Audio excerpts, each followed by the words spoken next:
It's the 10% Happier Podcast. I'm Dan Harris.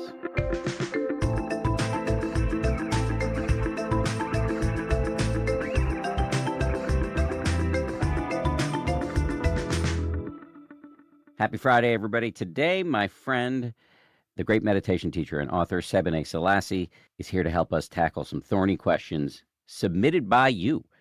These questions include: how do you practice non-attachment when the stakes are high, the health of your kids or your partner or the fate of the planet?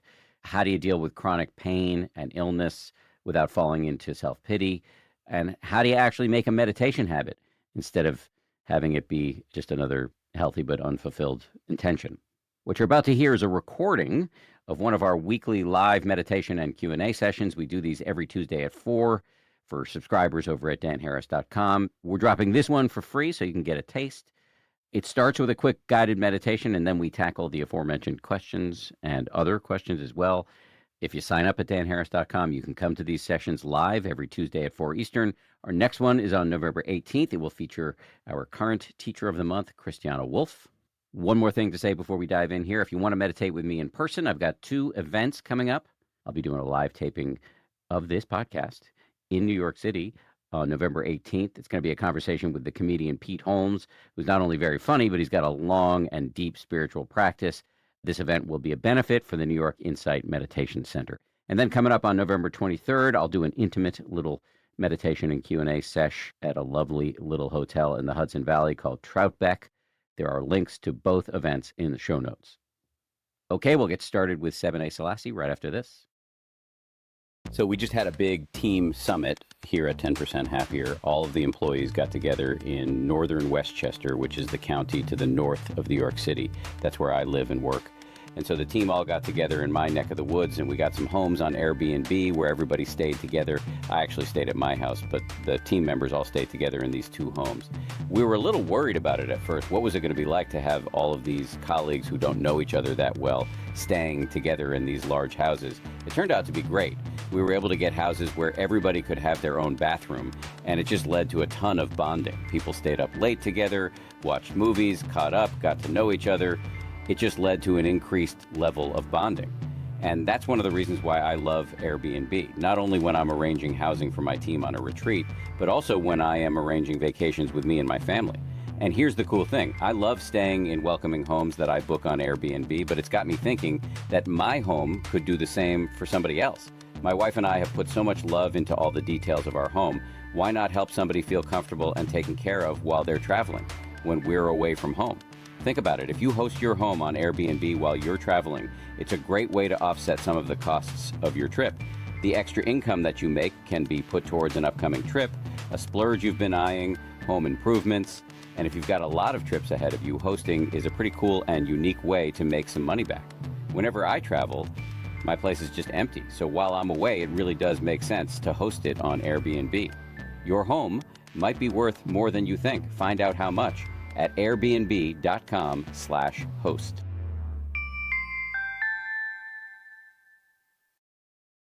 Welcome to our Tuesday afternoon live meditation and Q&A session. And today it's with Sebene Selassie. Hi, Seb. Hey, Dan Harris. How you doing? I'm doing great. Before we went live, you were saying that your dog, who has the amazing name of Cha-Cha Selassie, may bark or come on camera at some point, which I'm rooting for both. It's likely to happen. So, Okay. But as soon as I root for it, it won't happen. well, you never know. I have a noise machine that is not on because, he'll bark at any little tiny sound in the hallway. So, It's kind of like my inner critic. it's true. I should think of it like that. You want to do some meditation? Yes. I want to continue with last time we were just really grounding in the body because I don't know about everybody else, but these are intense times personally and collectively. And so that grounding and centering has been really helpful for me every day. So we're going to continue with that and really explore what it's like to be aware and allow whatever's in our awareness. So inviting you to find a comfortable way to be sitting, standing, lying down. Just really allowing yourself to settle into the posture. I'm rolling my shoulders. You might want to just, find your wiggle so that you can really settle in. Maybe take a couple of deep breaths in and out.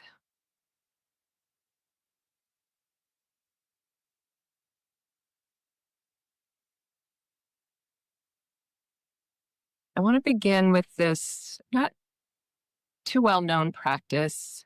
It's a classical practice, though, called gladdening the mind, which is just a way to tend to our attitude as we sit, taught to me by a teacher of mine many years ago. And so the invitation is to just bring something, someone, some place to mind that makes you smile, makes you really happy, just unconditionally. Sometimes I'll even go to my favorite, like LOL cat video that I recently saw, or a meme, something that really brings a smile to your face. So just take a moment to tap into that and stick with one image or one memory.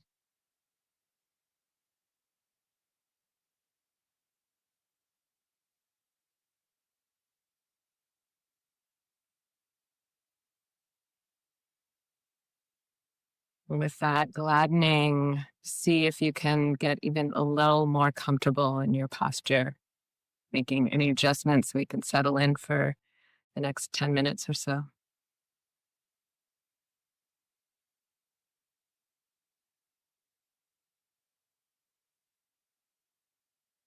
Now, resting your attention on the body. See if you can feel whatever is in contact with the earth or surface beneath you, whether that's your feet on the floor or your butt in a seat, your entire back on the floor, but really feeling that connection or grounding and centering. And so feeling that grounding as we gather our awareness on the body.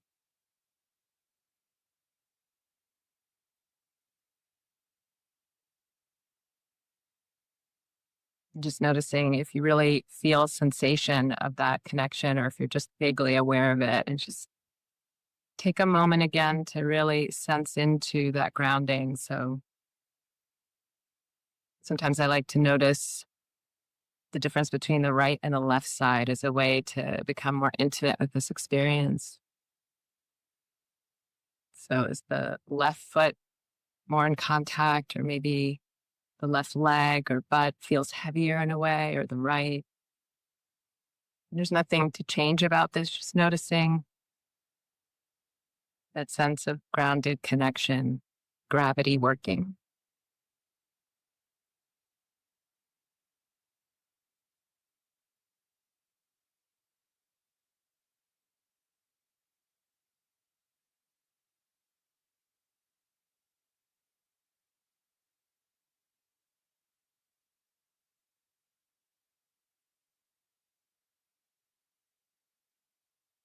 If it feels good, to maybe open the awareness to other sensations that are present. You can stay with this contact with the ground, what's underneath you, or you can start to maybe notice what's calling your attention.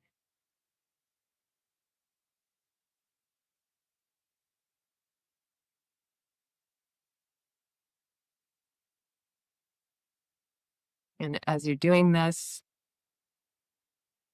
you may realize that you've been lost in thought and not connected to the body, and that's perfectly fine. It's actually expected that we'll get lost, but the body can become this anchor for centering our awareness. Just notice where you might feel vibration, tingling, pulsing, heat, cool. I feel air on the surface of my arms.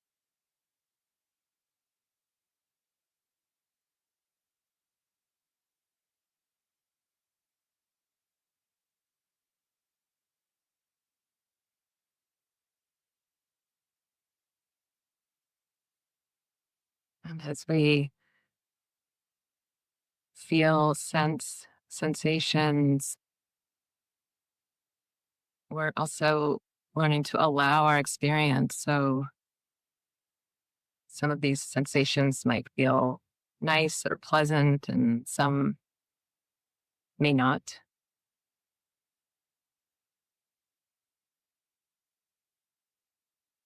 But we create space and allow our experience. It's part of this training of mindfulness, of awareness without judgment.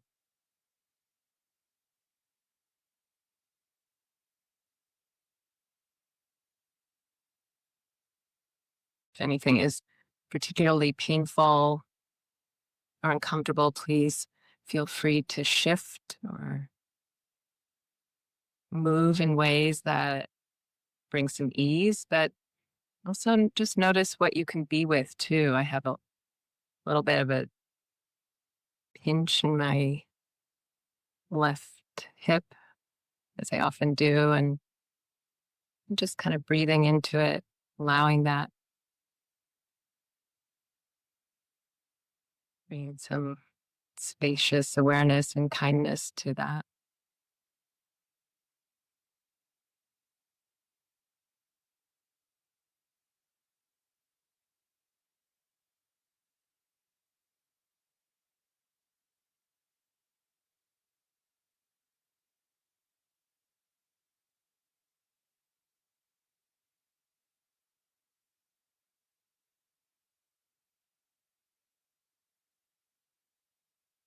Again, if thoughts are arising, this is not a problem or a mistake, that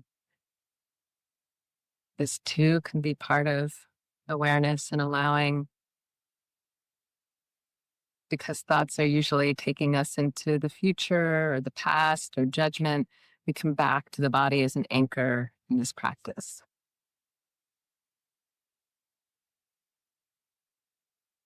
Just for these minutes, for this meditation period,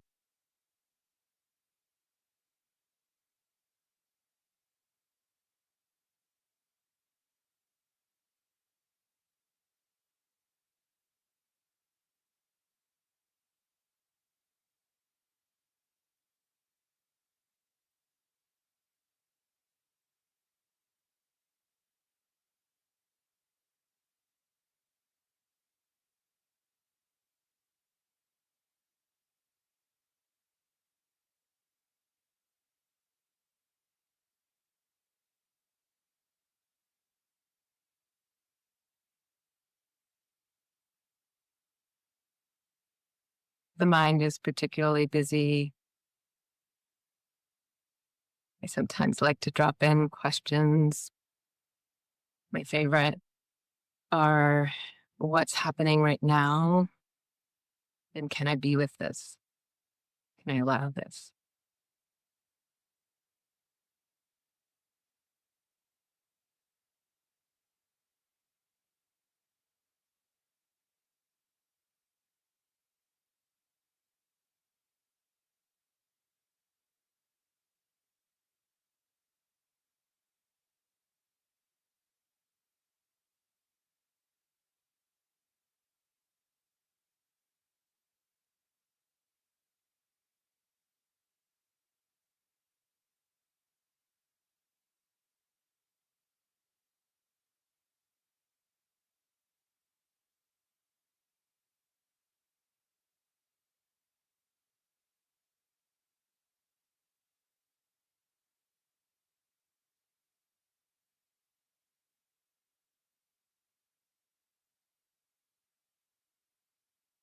What's happening right now?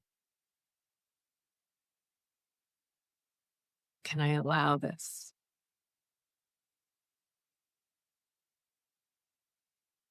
An itch, a grumbling stomach, a busy mind, an ache. Just being with what's here right now.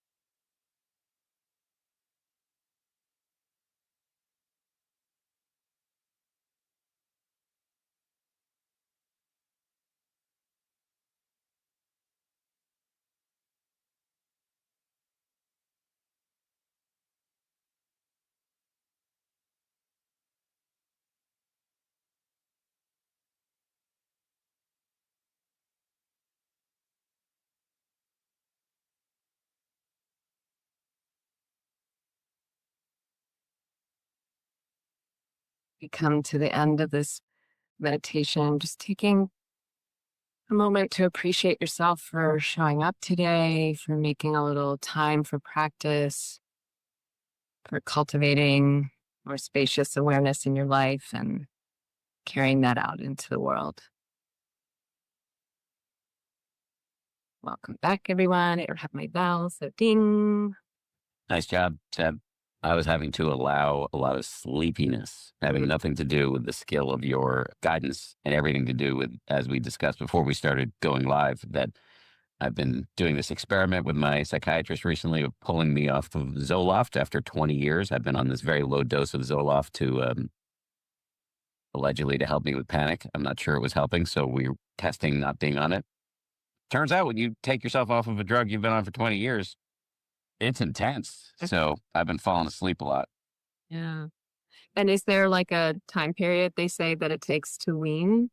I want to get on the phone with my doctor, but I was asking my trusty LLM for, after 20 years, it could take a couple months of brain fog. Anyway, great meditation. And we have a lot of questions that were sent in advance. And there are also going to be questions down here, which I will keep an eye on. Is it okay with you if I start peppering you with some questions, Seb? Yeah, please. Okay, cool. Okay, so there's a batch here on working with judgment. Christine Calson says, I'm wondering how to lean into the concept/practice of non-attachment in high stakes situations, particularly when they involve my children, my partner, the survival of our planet, etc. I would love to learn more about how to actually do this. What do you think? Well, I love how all your people ask really powerful, intense questions that go like really deep. There's no shallow stuff. We're going straight to non-attachment. It's such a good question. And I really want to honor, like, it's a hard thing to do. What Christine brings up, love for our families and friends and for the planet and for people everywhere who are really suffering right now. It's not something that we just want to kind of brush away, that caring and that love we don't want to deny that. That's a powerful force that we want to honor. And I don't think Christine is saying that, but there's sometimes we just kind of want to get to the solution without honoring actually what's happening in our emotional life or what's coming up for us. So yes, it's a beautiful thing to have that much care and love and affection for life itself. And what comes up for me is really recognizing the teaching of impermanence, so central to Buddhist philosophy and thought. And it said purportedly that the Buddha said that recognizing and understanding impermanence, even for just, he says, the snap of a finger, it's more important than generosity. It's more important than the refuges, than metta, than the precept. He's sort of exaggerating the importance of impermanence. So Christine is touching on a really powerful and important lesson here, that all things rise and pass away. And so that attachment we have is so central to being human. And our freedom is tied up with recognizing how attached we can get. So we're not denying the love, but we're recognizing that when we don't recognize that things, it's not even that we don't intellectually recognize it, but we're not really practiced with understanding that things are impermanent, including ourselves. And I know you've mentioned this before, Dan. Have you been practicing with the 5 remembrances? Am I getting that right? So this is a teaching that I used to chant every morning for years. And it's such a powerful practice. And it's basically recognizing if I don't chant it, I can't remember how it goes, but I'm of the nature to age. I have not gone beyond aging. I'm the nature to grow sick. I have not gone beyond sickness. I'm the nature to die. I have not gone beyond dying. All that is mine and beloved and pleasing will become otherwise, will become separated from me.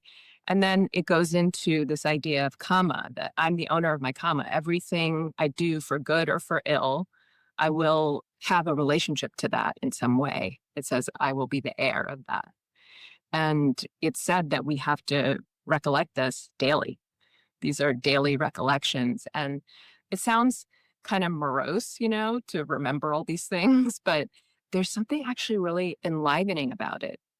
I'm actually part of a sitting group on Wednesday mornings. We do the 5 remembrances together and then we discuss. And every week it's like a new insight comes. And one week I really realized I always forget that it says my karma for good or for ill.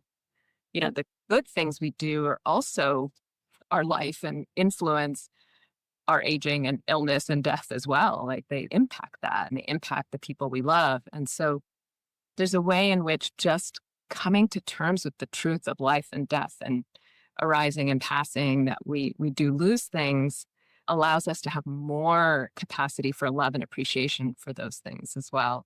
But I'm curious, Dan, since you've been practicing with this, how it's been for you. Let's see if this lands for you, and reflecting back on Christine's question about, having or being able to practice some degree of non-attachment in high stakes situations. Our mutual friend, Joseph Goldstein, likes to quote T.S. Eliot, who talks about learning to care and not to care simultaneously. And for me, trying to keep in the forefront of my mind that everything's changing. I am incredibly impermanent. Everything is non-negotiably impermanent. Allows me to care about what I'm focused on, whatever I consider to be high stakes, but also to understand that when the history of the universe is written, whatever I'm worried about right now is unlikely to show up. So that's kind of how it nets out for me. Does that land for you?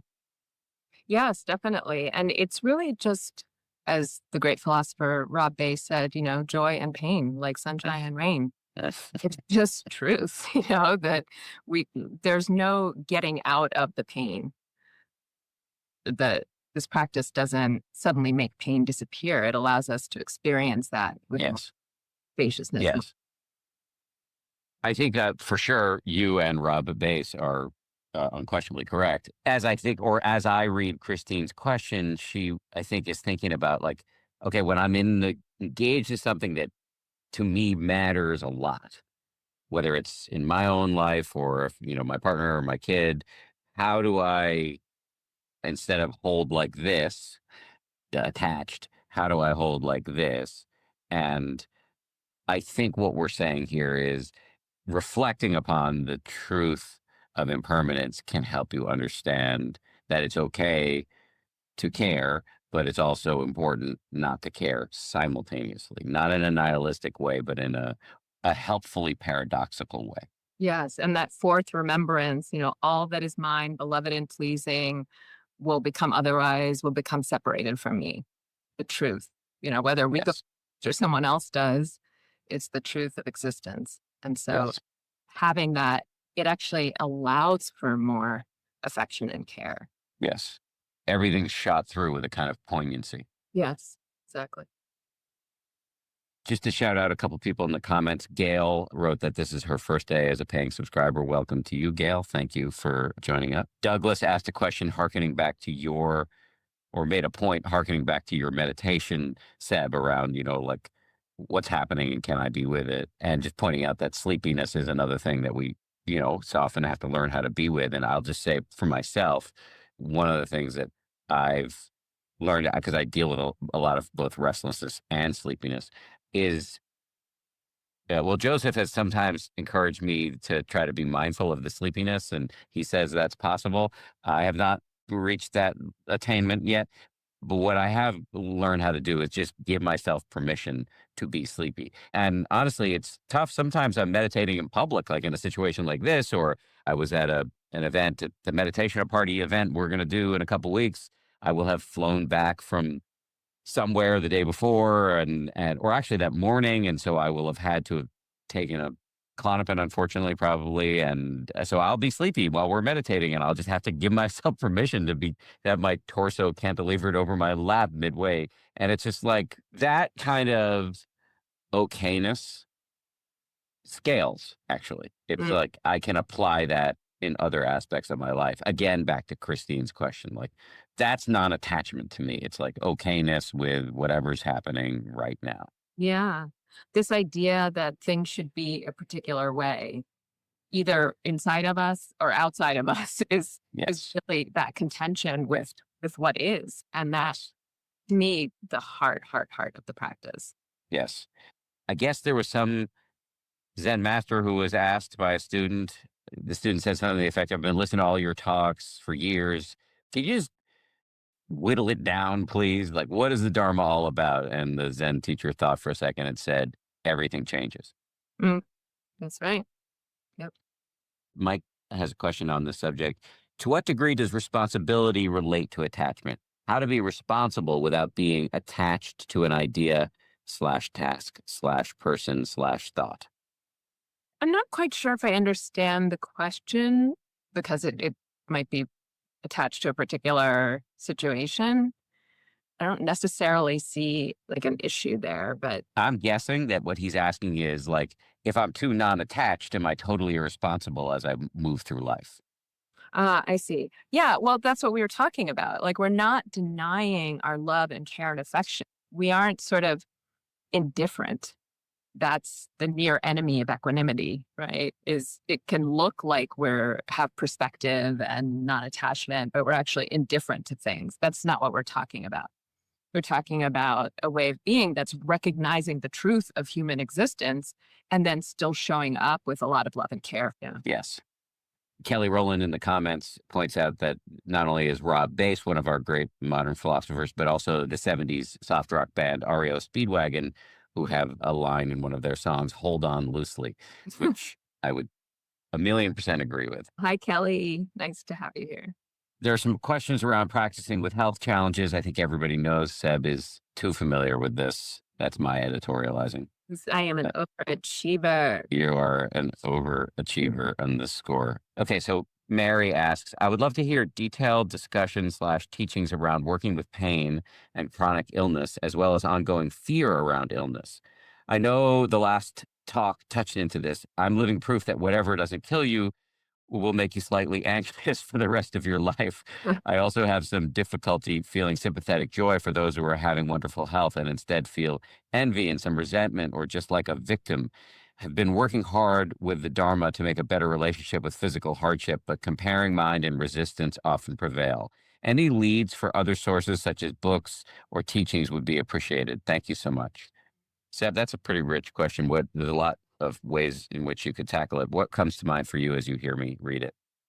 I appreciate the question, Mary, and I'm sorry that you're challenged with that. I know it well, being challenged with pain and chronic illness. And last time we spoke more about how to deal with it physically and maybe the release of emotions, which is still relevant here. But I'm hearing in Mary's question more like a question of an attitude towards it. Eh, And here, I think there's a lot of space for, as Pema Chodron said, feel your feelings, drop the story. eh, I know for me, I can go straight into fix it mode. Like, I don't want to feel this judgment or envy or victimhood. And I haven't even really felt my feeling of grief a lot of times or upset or sadness. So I think that is my go-to first step is like really feel my feelings without getting lost in like that person didn't have that or this person only eats McDonald's and they don't have cancer or like whatever, whatever stories we may have about it, to really allow yourself to know what you're feeling. Not the thoughts, but really your emotions. I think that's really important. And then I had a teacher, I think you've heard me talk about this before, Dan, who early in my cancer life assigned me self-metta only. I think it was 6 months. Yeah. Sometimes I think it was a year, but I think it was 6 months. And was so hard. and so powerful. And that level of, okay, feeling your feelings and then really tending to them, having a lot of care and love for yourself. And this can lead into the self compassion practices. Mary had asked for resources of, if you're not aware of Kristen Neff, Neff, I think her website is selfcompassion.org. There are so many resources there in meditations, and it's a really powerful, she has a sort of 3-step process of mindfulness, of, really being aware of what's coming without judgment, what's there for you. And it sounds like Mary's aware of what's there, recognizing the human condition of it all, that common humanity of suffering. Many people, millions of people are diagnosed with cancer every year. So you're not alone in whatever you're experiencing. And then that self-kindness of really being kind to yourselves with whatever is coming up for you. And that's such a powerful practice. And it is a meditation that you can practice. I like to add a 4th step, which is the systems stink, because our world is not set up for many of the challenges that we have, especially pain and chronic illness.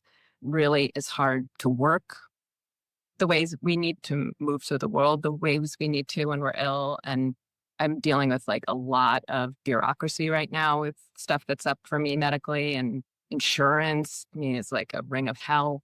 So to just really extend that self-compassion out to the context that you're in and what you're up against every day.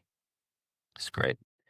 So there's a question in the comments and a question that was pre-submitted that both seem of a piece. So I'm going to read them both and then get your take, Seb. In the comments in this live stream, Carrie says, I found myself consuming a lot of information about mindfulness, meditation, Buddhism, wellness, but find it hard to walk the walk. I'm feeling a little analysis paralysis. Can you speak to motivation or action to do this daily and incorporate it more into my life? And then Mary Ellen wrote something similar. She wrote, I'm relatively new to meditation. My thoughts are that I really believe in it. I went on a 10-day silent retreat in the Goenka tradition and loved it and learned from it. And yet I can hardly get myself to sit ever in regular life. What's wrong with me? I felt the benefits during and immediately after my retreat. Why am I not embracing this? Yeah, such a good question. Both of them really good questions. And Mary Ellen, congratulations on doing a Goenka retreat. They're not easy. That was my very first retreat in 1997, and it's quite intense. So the fact that you did that is already a testament to your commitment to exploring this. My response to this comes from something I learned from one of your podcasts, Dan, with forgetting her last name, Gretchen Rubin has a book called The 4 Tendencies. And that book blew my mind because she's basically talking about how we're motivated, whether we're internally motivated, externally motivated, internally and externally motivated, or neither. And majority of people are externally motivated, which means that we won't do something unless there's sort of a responsibility to it. So we're not going to go to the gym unless there's a class that we show up and people are expecting us there, and, we've made friends. And so it becomes sort of a community thing. Or she describes 2 guys who go to the gym, and at the end of every workout, they exchange sneakers. They have to show up and stay for the other one. And that's most of us. That's definitely me. If I have a responsibility or an obligation, I'm way more likely to do it than if it's just on me. I think you, Dan, I suspect that you're internally and externally motivated. It's the least common type. And it's the people who are very disciplined, and whether the demand is coming from outside or inside, they do things. I call those people annoying. Well, I I want to cop to being annoying in more ways than just that, but I definitely am that. Yeah. And so to not beat yourself up about the fact that when you were in a context with all these other meditators and a schedule and bells and all of these markers for how to practice instruction, that it was easy for you. And then now you're home. And I don't know if Mary Ellen is internally motivated or externally motivated, but it's something to consider when in this culture of individualism and pull yourself up by your bootstraps and that kind of like self-made mythology, relying or taking refuge in community may seem like the weaker choice, but it's really all of these types. And I love that about the book, The Four Tendencies, have their pluses and minuses, their benefits and their drawbacks. And so to really acknowledge that it's a beautiful thing to also show up for other people as they show up for you. And that can create a really powerful sense of community and can deepen your practice, actually. I posted a solo podcast at some point within the last year where I summed up everything I've learned about the science of motivation and habit formation based on the dozens of interviews I've done on my podcast on this subject. And maybe we can post it somewhere for people, but it's like a pretty succinct summary of the various strategies that I've encountered in doing this podcast for 9 years or whatever around the gnarly topic of habit formation. But just a couple of things to say off the top of my dome here. One thing is, if you're struggling with this, you're not alone and it's not your fault. What's the matter with me is a very common question, but actually it's not you, it's evolution. We are not wired for the easy adoption of habits. We're wired for short-term wins, like finding food, finding mates, avoiding danger. But creating a habit is a long-term game. It's like an extended marshmallow test. And this is not how we're wired. Just let that sink in before you get into kicking your own ass. Another thing to say is, practically speaking, given that we're wired for short-term wins, starting small is incredibly helpful. So aiming for just a couple of minutes or 1 minute and being flexible about it, like doing 1 or 2 minutes daily-ish, can be really helpful. And then finally, another strategy that can really help, and Seb alluded to this, is doing things as a group, the carpool lane effect, as I often refer to it. And that is the idea behind these weekly sits. And it's why we're toying with the idea. I'm not committing to anything yet. Anybody on my team who's listening or watching this, don't strangle me. But there is a vision potentially in the future of having many more of these as a way to help people actually get over the hump and do the thing. Because for many of us, doing it in a group is a really powerful mechanism. I do want to just respond to some questions that I'm seeing in the Q&A here. Being human, that's the handle of somebody who asked a question in reference to Seb's reference to self-metta. METTA is loving kindness or friendliness. It's a style of meditation taught by the Buddha 2,600 years ago and practiced by Buddhists to this day, practicing our innate capacity for benevolence, friendliness, good vibes. And one of the directions toward which you can apply metta is toward yourself. So self-metta. So that's what Seb was told to do for 6 months, to generate warmth and benevolence toward herself, especially in the middle of this health crisis. Okay, let's do one last question. Okay, this one's from Shelley. It says, I love Seb. Thank you for, quote unquote, introducing her to me. I so appreciate you, Seb. I've learned a lot from you and find your influence to be grounding, inspiring, and comforting. Question for Seb. I've really enjoyed hearing your thoughts on other lives and mystics, etc. I've begun to delve into this territory, which I find utterly fascinating and sometimes confusing. I wonder if you would comment on how past and future ancestral generations fit with past and future lives. These two things seem potentially at tension with one another in the sense that our own karmic journey through time seems to suggest independence from ancestral linkages over generations.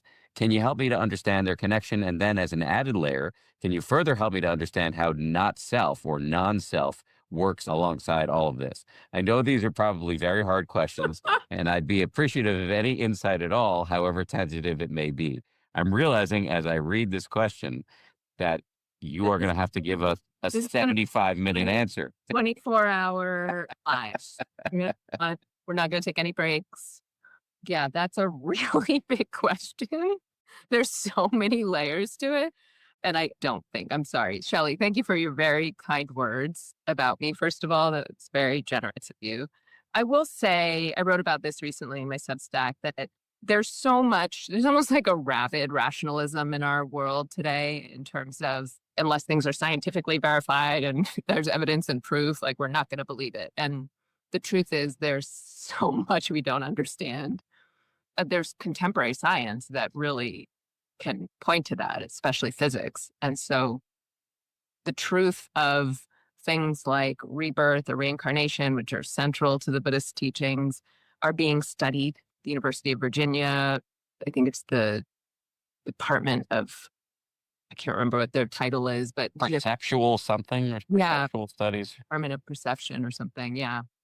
But Jim B. Tucker is the main scholar who's written a number of books researching past lives of children, because children are often ones who remember it. And it's fascinating. It's dry as dust because it's really scientific research, but it's very interesting in terms of delving into the possibility that there's more to this life thing and how consciousness works and how it might pass through different lives or bodies. And then how then that relates to the fact that we're embodied people. And again, scientific research into intergenerational trauma or intergenerational resilience, like the not just physical DNA material that's passed down or genetic material, let's say, that's passed down as lived experience in our lives. And so we can sometimes be resistant to like, this sounds weird. I don't know about this, but there's actually a lot of growing evidence to the truth of these things. Now, how that breaks down in terms of how it relates to the Buddhist teachings and how it relates to not self, we're going to have to save that for the marathon live. I think I've heard the answer as to the question, if there's no self, if the self is fundamentally an illusion, who gets reborn? I think what I've heard is it's the mind stream or the karmic stream that gets reborn, not some sort of little homunculus, little nugget of Seb that gets transmitted into the next life. And I'm not saying any of this is true, but this is just the Buddhist view on it. Am I in the neighborhood of accuracy here? Yeah, I think that fifth remembrance kind of points to that too, that I am the heir of my karma, that I will be the heir of that, is hinting towards that, right? That we have this karmic stream that comes with us. And that is unfathomable because if this is true, it precedes our physical life. Yeah. Many causes and conditions for our existence. Seb, thank you for doing this. I love you. No, Appreciate you. thanks for having me. This is so fun. I love it. Thanks to all of you for watching, joining us. Really appreciate all of you. Everyone. Thanks again to Seb. Awesome to see her. Don't forget, if you sign up at danharris.com, you get guided meditations that come with all of our Monday, Wednesday episodes. They're crafted to help you pound the wisdom of those episodes into your neurons. And then you get invited to all of these weekly live meditation and Q&A sessions. The next one's coming up on the 18th at 4 Eastern with our current teacher of the month, Christiana Wolf.